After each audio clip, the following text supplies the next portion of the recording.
Hi, I'm Cody Sanders, and I want to take a few minutes to tell you about my new book called Christianity, LGBTQ Suicide, and the Souls of Queer Folk, just out from Lexington Books. I'm a scholar in the field of pastoral theology, care, and counseling, and have spent the last decade or so studying the intersection of religion and LGBTQ experience.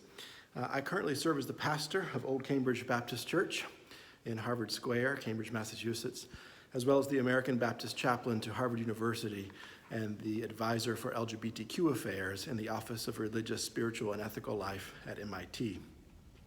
I've also taught clergy in training on the adjunct faculty of a number of theological institutions in the U.S., including Chicago Theological Seminary, Bright Divinity School, Andover Newton Theological School, and Fordham University. And I've helped clergy and congregations in a variety of denominations to equip themselves to better practice care toward and with LGBTQ people in their congregations and community. And this book is the culmination of the largest project of study that I've conducted to date, and I'm very excited to introduce it to you today.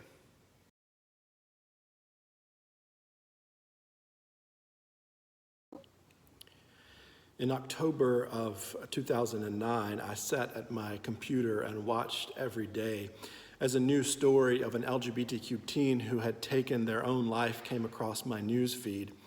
You might remember some of the names from that time. Billy Lucas, who was 15 years old, Asher Brown, 13 years old, Tyler Clementi, 18 years old, Seth Walsh, 13, Raymond Chase, 19. And while the reality of LGBTQ suicide wasn't news to me, the fact that the media began to show the faces and to tell their stories was new. And so I began to sense a pull toward this critical issue as a major focus of my work. Just to illustrate the broader picture, the Surgeon General issued a report around that same time showing that 12 to 19% of lesbian, gay, and bisexual adults report making a suicide attempt in their lifetime, compared to less than 5% of all U.S. adults. 12 to 19% for LGBT adults, 5% for all adults. And while the numbers for adults are pretty staggering, the numbers for adolescents were incredible. At least 30% of LGBTQ adolescents, the Surgeon General's report found, 30% of LGBTQ adolescents report attempting suicide compared to 8 to 10% of all adolescents. So you began to see the disparity in the experience of suicidality among LGBTQ people in comparison to straight and cisgender people. So I began writing about this subject at that time and teaching clergy and congregations how to better care for LGBTQ people in their midst. But the more that I read and the more that I learned about the subject of LGBTQ suicide, the more I realized how few resources there were in the literature to help folks understand how religion specifically played a role in making suicide a thinkable option for LGBTQ people. That literature was practically non-existent. And as a gay Baptist minister trained at the intersection of theology and the social sciences, it seemed like a subject that was particularly uniquely suited for me to address. And I felt a deep urgency to do so.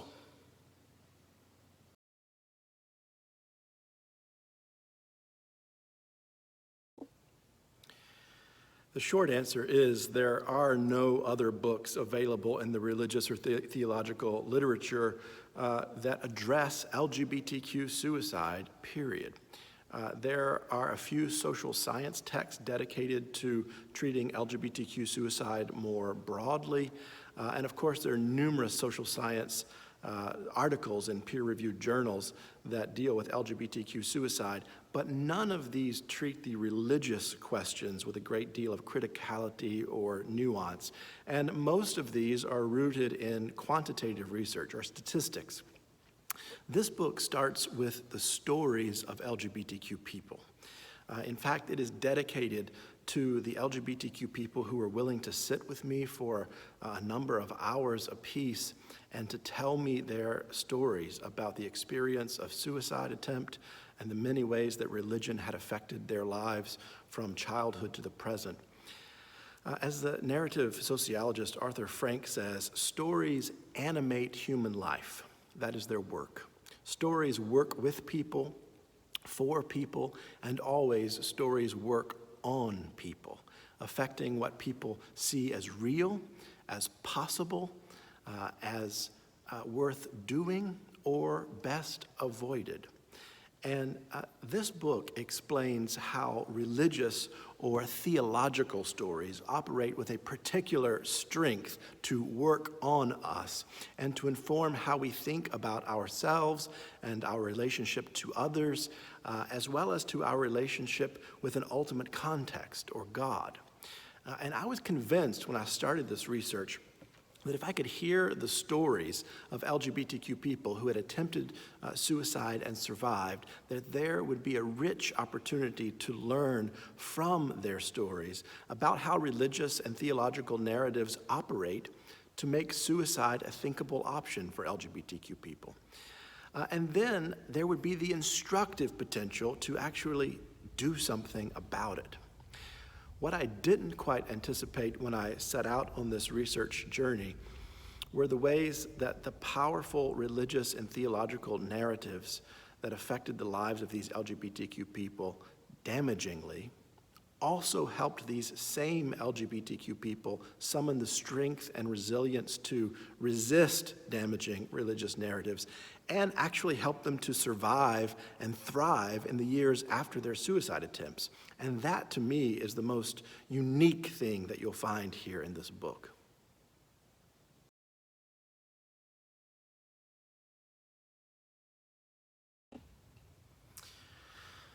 Nothing I found was quite what I expected. I think we all have a general sense of how damaging some of our religious and specifically Christian teachings have been for LGBTQ people.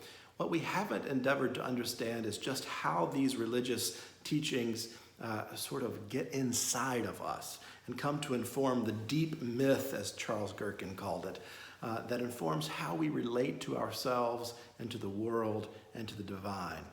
So, for example, the LGBTQ people whose stories are represented in this book describe in great detail how it wasn't only the overt anti-LGBTQ religious teachings that they encountered that were so damaging to their lives.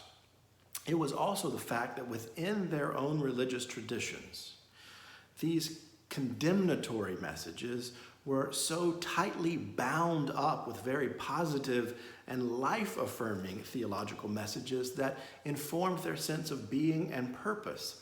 And the constant struggle to find a way of practicing faith within that tightly woven web of theological doublespeak and contradiction was suffocating to them.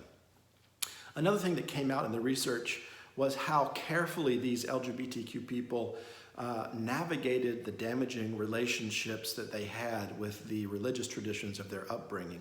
You know, the therapeutic literature often assumes that the best thing for LGBTQ people is to divorce themselves from their damaging religious tradition, to leave their non-affirming church, to find more LGBT-affirming places of worship to sustain them, etc. And while this may be true, what the literature often doesn't help LGBTQ people or their pastors or their therapists to do is to understand how difficult that movement can be. Even when the religious tradition or denomination or church has been really damaging to the person, it can be a very difficult process of moving in other directions because there are usually parts and pieces and fragments of those traditions that represent really important and life-sustaining narratives. And those are so tightly wound around the damaging narrative threads. So pulling those threads apart is a delicate and important and sacred work. What the stories of these LGBTQ people provide is a window into how really life-affirming spiritual migrations can take place for LGBT folk, and how theological frameworks have to be carefully revised, not just traded in one for another. and how individual spiritual practices have to be cultivated in order to sustain these difficult spiritual journeys. And what I do is help churches and practitioners understand how to begin going about that important and sacred work. And none of these things are just theoretical musings about the elements of LGBTQ spiritual care or religion. They emerge directly from careful attention to the stories of LGBTQ people. And each of these stories is sacred and has so much to teach to scholars and practitioners and religious communities about how we practice our faith. Not just how we practice our faith tradition with LGBTQ people, mind you, but these stories hold lessons that can positively affect all of our lives and how we practice our faith journeys and how we do ministry and how we engage in counseling with LGBTQ people. These stories are rich sources of wisdom that are sacred and should be attended to with care.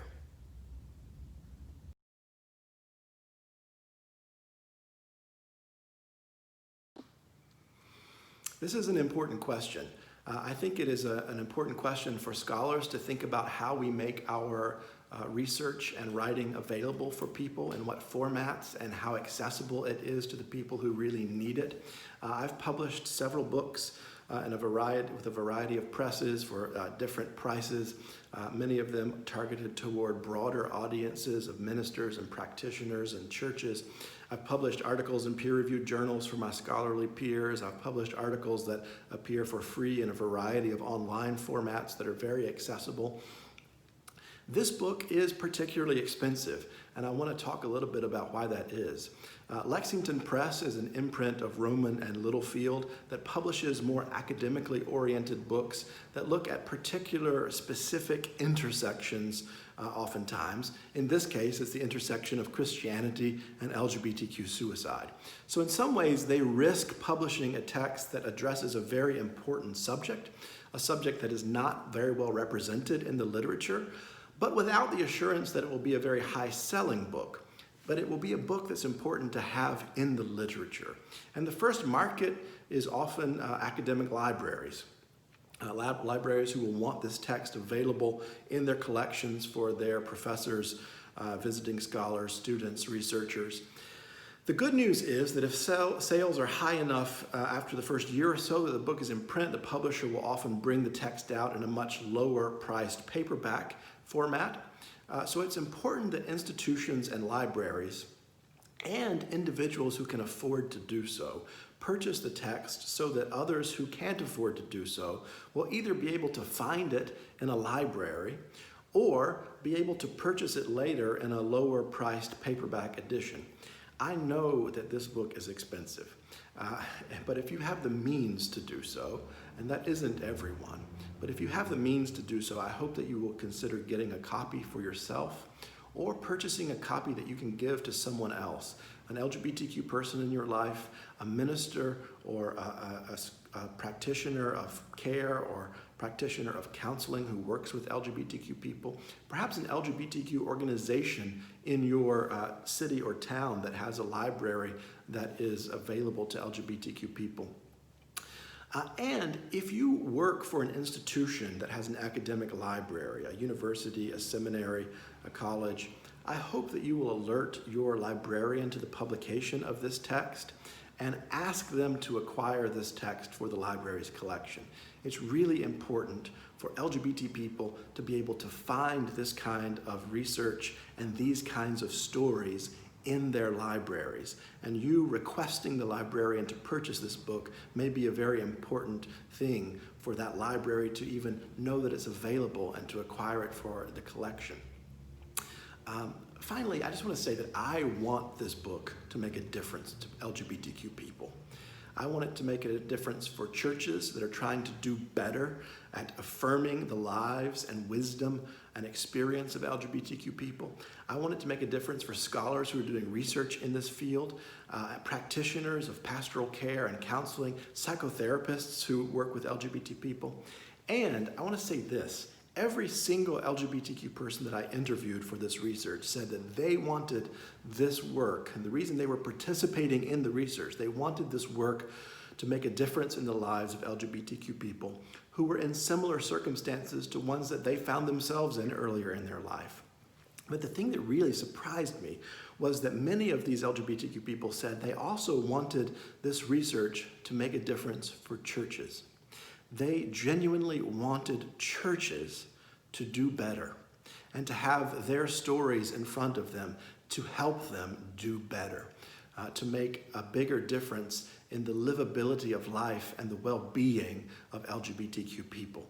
So I hope that you will help get this book into the hands of those that need it by buying a copy of the book if you're able to do so, or even just sharing this video with others on social media or through email so other people will know that the book is out there so that they can purchase it, they can make it available in the libraries of the institutions that they work for, and that they can share the news of this publication with others.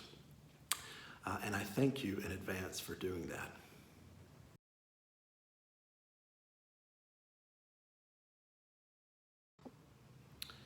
Friends, thank you for taking some time to look at this video today and to learn a little bit about my new book. I hope that it was good news to you and that there will be ways that this book and this research can be helpful to you. And if I can ever be helpful to you in any way, I encourage you to reach out to me at the email address provided below this video. Thanks so much. Take care.